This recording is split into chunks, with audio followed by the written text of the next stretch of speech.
பெருமானை வணங்கி சைவ பெருமக்களுக்கு என் அன்பான வணக்கங்கள்.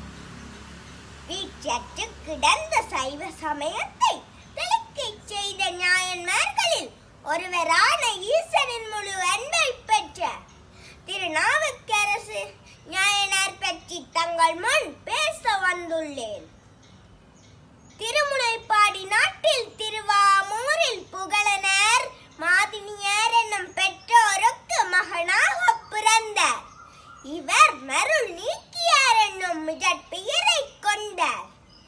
உளவேற படிஜாலி என்னும் சிறப்பிக்கப்படுகின்ற நாயனார் திருநாவுக்கரசு நாயனார் ஆவர்.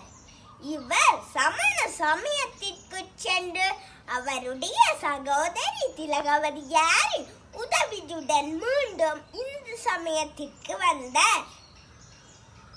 கூற்றாஜினவாறு விலக ககலீர் என்பது அவர் எழுதிய முதலாவது தேவார பதிகம் ஆகும். அவர் இறைவனை அடைந்த பின் பற்றிய மார்க்கம் தாச மார்க்கம் ஆகும். அதாவது இறைவனை தலைவனாகவும் தன்னை அடிமையாகவும் கொண்டார். நாவுக்கரசர் சீர்காழிக்கு சென்று ஞான சம்பந்தரை கண்டார். அவரை கண்ட சம்பந்தர் அப்பரே அழைத்தார். அஞ்சிலிருந்து அப்பர் எனும் பெயர் எங்கும் பரவலாயிற்று.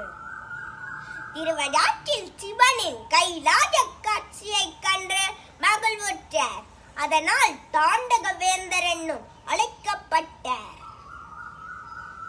இவர் மாசில் வீணையும் சுண்ணவன் சந்தன சாந்தம் நல் துணையாவது நமச்சிவாயவே என்ற பல பதிகங்களை பாடியுள்ளார். இவ்வாறாக சமய தொண்டாக்கி சைவத்தை வளர்த்தவர் தன் 81ஆம் வயதில் திருப்புகழ் ஊரில் இறைவனடி எய்தினர். வாழ்க திருநாவுக்கரசர், வளர்க அவர் புகழ். நன்றி.